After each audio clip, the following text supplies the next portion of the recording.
परमात्मा श्री राधा कृष्ण के चरणारविंदों में शतकोटि नमन वंदन। मित्रों को, जिज्ञासुओं को, धर्म प्रेमियों को, ज्योतिष विज्ञान प्रेमियों को हर हर महादेव, बम बम भोले नमः शिवाय। मित्रों, यूपीएससी एग्जाम और आईएएस एग्जाम में सफलता प्राप्त करने के लिए अध्ययन करना तो बहुत आवश्यक है ही है, बुद्धिमान होना बहुत आवश्यक है। और हर व्यक्ति चाहता है, जो अच्छे परिवारों के लोग हैं, जो संसार में कुछ अपना नाम यश रोशन करना चाहते हैं, हर माँ बाप चाहते हैं कि मेरा बेटा या बेटी प्रशासनिक अधिकारी बने। तो उसमें ज्योतिष की सहायता लेना और ज्योतिषीय समाधान ढूंढना, ज्योतिष में योग ढूंढना और अपनी कुंडली पर विचार कराना और करना बहुत आवश्यक है। सूर्य जो ग्रह है वो प्रशासन का कारक है, शासन का कारक है, क्योंकि सूर्य राजा कहलाता है और प्रशासनिक सेवा वो एक राजा से कम नहीं होती है। तो सूर्य प्रशासन का कारक है, प्रशासनिक ग्रह है। और मंगल पावर है कि आपको पावर मिलेगी, पावर वाला पद मिलेगा कि नहीं मिलेगा। मंगल आपका साहस है, आपका पराक्रम है और अब पावर वाला पद है। क्योंकि मंगल सेनापति है तो पावर हाउस है, सेनापति के पास पूरी पावर होती है देश की रक्षा करने की, देश को संभालने के लिए। तो कुंडली, अच्छा, अब बृहस्पति जो ग्रह है वो भी बड़ा महत्वपूर्ण है। वो बृहस्पति क्या है कि वो विजडम है, आपका ज्ञान है। आपका ज्ञान कैसा है? तो सूर्य, बृहस्पति और मंगल, सूर्य मंगल की युति हो, गजकेसरी योग बनना हो, धर्म कर्माधिपति योग बन जाए। और साथ ही साथ ये चीज तो देखना है, सूर्य भी देखना है, मंगल भी देखना है, बृहस्पति भी देखना है, लेकिन दशम भाव भी तो देखना पड़ेगा, वो कैरियर का भाव है। और नवम भाव भी देखना पड़ेगा क्योंकि आपको भाग्य आपकी कितनी सहायता कर रहा है। तो दशम भाव और नवम भाव, सूर्य मंगल और गुरु, ये देखने चाहिए। क्यों? बौद्धिक क्षमता, निर्णय लेने की क्षमता बृहस्पति देगा। दशमेश यानी कैरियर, दशम भाव का स्वामी, कैरियर का स्वामी है वो। और लग्नेश, दशमेश और लग्नेश की स्थिति, लग्न का स्वामी बलि होना चाहिए, दशमेश दशम भाव में हो या फिर केंद्र त्रिकोण में बैठा हो। दशमेश और लग्नेश का संबंध बनता हो, दृष्टि के माध्यम से बनता हो, चाहे स्थान परिवर्तन के माध्यम से बनता हो। तो ये स्थितियां, और धर्म कर्माधिपति योग 9वें और 10वें भाव का आपस में संबंध बन जाए, या आपस में एक्सचेंज हो जाए, या आपस में एक दूसरे को दृष्टि देते हों। कि सूर्य जो है वो सरकारी नौकरी की बात करता है, सरकार है, प्रशासन है, उच्च पद है और आपका नेम फेम है। तो मंगल साहस है और पराक्रम है, प्रशासन है, पुलिस है। गुरु ज्ञान है, आपका डिसीजन है और आपका भाग्य से संबंध रखता है। शनि को भी देखना चाहिए, शनि अनुशासित रखता है, अनुशासन में करता है, दृढ़ता देता है और सेवा भाव देता है, क्योंकि वो शनि सेवक कहलाता है। दास है, भृत्य है, सेवा का काम है उसका। तो आपको समाज की, सरकार की, संसार की, लोगों की सेवा करने का अवसर तो शनि देगा ना, वो सेवक कहलाता है। फर्स्ट भाव, फिफ्थ भाव, सिक्स्थ भाव, 9th भाव और 10th भाव, ये भी देखने चाहिए, इनके लॉर्ड भी देखने चाहिए, इनकी स्थिति और परिस्थिति को भी ध्यान में रखना चाहिए। फर्स्ट भाव तो आपका ही भाव है, आपके माइंड का भाव है, आपके सम्मान का भाव है, आपके स्वास्थ्य का भाव है, आपके ब्रेन का भाव है। फिफ्थ भाव क्या है कि आपकी शिक्षा है, आपके डिसीजंस हैं, आपकी बुद्धि है। सिक्स्थ भाव क्या है कि वो प्रतिस्पर्धा का भाव है, स्पर्धा का भाव है, कंपटीशन का भाव है। आप कितने बड़े कॉम्पिटिटर हैं, आप में स्पर्धा करने की, लड़ने की, जूझने की कितनी सामर्थ्य है। कि सिक्स भाव जॉब का भी भाव है ना, तो ये सिक्स भाव सिक्स लॉर्ड को भी देखना पड़ेगा। फिर आता है नाइन्थ भाव कि आपका भाग्य आपका साथ देगा कि नहीं देगा, भाग्य बहुत महत्वपूर्ण होता है। और टेंथ भाव का आपका कैरियर कैसा है। तो ये सारी चीजें कुंडली में देखने के बाद और व्यक्ति को निर्णय लेना चाहिए, सोचना चाहिए। मनमाने तरीके से कि कोई व्यक्ति 4 साल बर्बाद कर रहा है, कोई 6 साल बर्बाद कर रहा है कि मुझे तो आईएएस बनना है, प्रशासनिक अधिकारी बनना है, और करते करते जो है परेशान हो जाता है। घर वाले भी परेशान होते हैं, वो भी परेशान हो जाता है। भ्रम का शिकार नहीं रहना चाहिए, क्योंकि ज्योतिष अपने में वेदांग है और एक साइंस है। लोगों को उसका भी उपयोग करना चाहिए, भली भांति करना चाहिए। इसके बाद एक कुंडली और होती है जिस पर कि हमको ध्यान देने की आवश्यकता रखनी चाहिए, कारकांश कुंडली।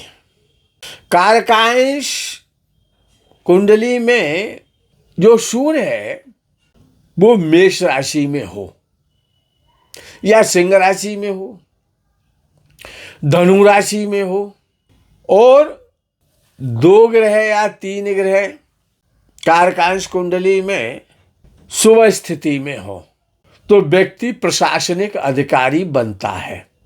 वो लोकप्रिय होता है, समाज में उसको खूब सम्मान मिलता है, और अपना और अपने परिवार का नाम रोशन करता है। अब बात यहाँ पर आती है कि भाई लग्नेश, पंचमेश, षष्ठेश, भाग्येश, दशमेश, सूर्य, मंगल, गुरु, शनि। लेकिन ऐसा भी देखने में आता है कि अगर ज़्यादा ही अच्छे नहीं हो फिर भी व्यक्ति प्रशासनिक अधिकारी होता है, यूपीएससी की परीक्षा को उत्तीर्ण करता है। तो वहाँ पर आता है कि पंचमेश, सप्तमेश, कर्मेश, लग्नेश, सहजेश। सहजेश 3रे भाव का स्वामी और लाभेश 11वें भाव का स्वामी 5 राशियों में हो।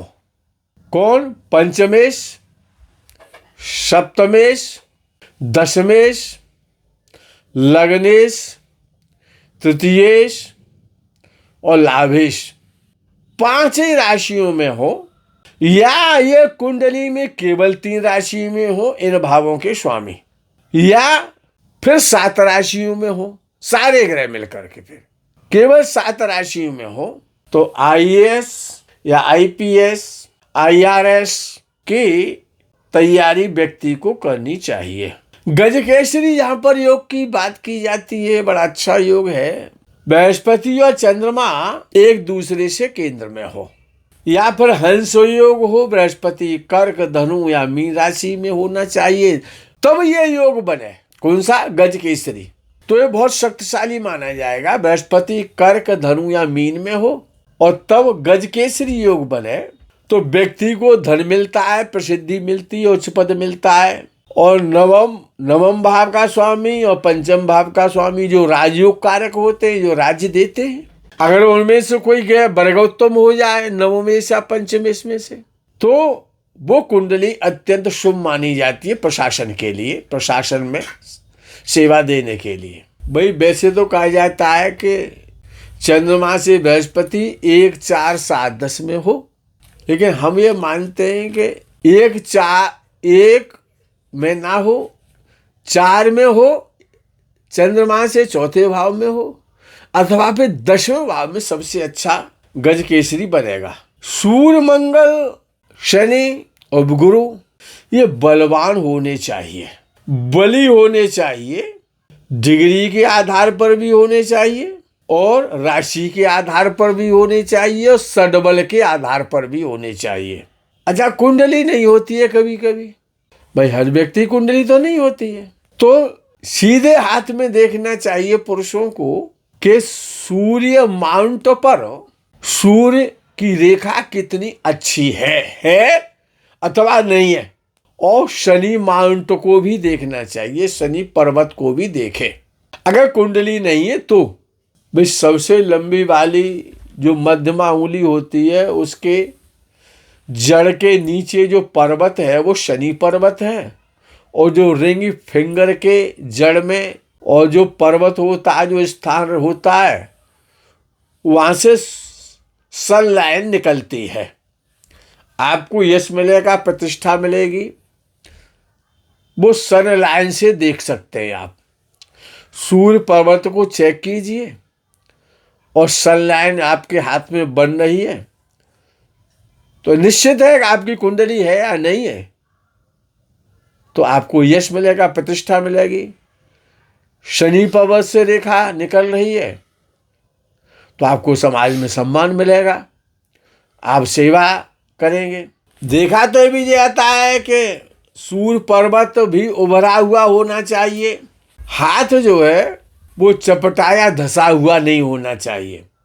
हालांकि विषय ज्योतिष का है तो हम हस्तरेखा विद नहीं बनना चाहते, जो भी नॉलेज है उससे हम यूज नहीं करते हैं कभी।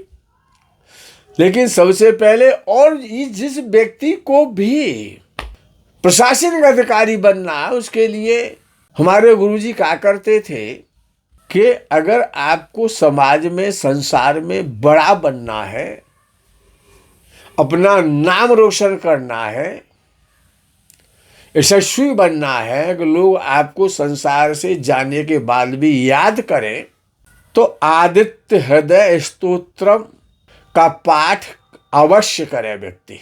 भगवान भुवन भास्कर को सूर्यार्घ्य देना चाहिए और आदित्य हृदय स्तोत्र का पाठ करना चाहिए। और हनुमान चालीसा, क्योंकि सारी पावर, सारी बुद्धि, सारा ज्ञान, हनुमान जी तो गुणज्ञ हैं और गुणों के निधान है। सिंह लगन है, मेष लगन है, धनु लगन है, मिथुन लगन है, कर्क लगन है, वृश्चिक लगन है। ये लगने भी होनी चाहिए। इन लगनों से व्यक्ति शासन, प्रशासन, समाज में, पॉलिटिकल क्षेत्र में, शासन में, राजनीति में पद प्रतिष्ठा प्राप्त करता है। लेकिन भगवान सूर्य नारायण की साधना भी आवश्यक है और पिता का सम्मान करना चाहिए। और पिता के समकक्ष जितने भी लोग हैं संसार में, पिता ही नहीं, पिता तो सर्वोपरि है, लेकिन पिता के समकक्ष जो चाचा हैं, ताऊ हैं, फूफा हैं, मामा जी हैं, नाना जी हैं, पड़ोसी हैं, गांव के लोग हैं, बाहरी लोग हैं, उनको हमेशा सम्मान देना चाहिए। सम्मान देंगे आप तो सूर्य आपका बलि होगा। अपने से बड़ों को और पिता के समकक्ष आयु में लोगों को सूर्य को बलि करने के लिए सम्मान देना चाहिए और काले वस्त्रों से बचना चाहिए। मित्रों, आज के प्रकरण में यही विराम करते हैं। आगे के वीडियो का आप इंतजार करें। तब तक के लिए हर हर महादेव, बम बम भोले, नमः शिवाय। जय गौ माता की।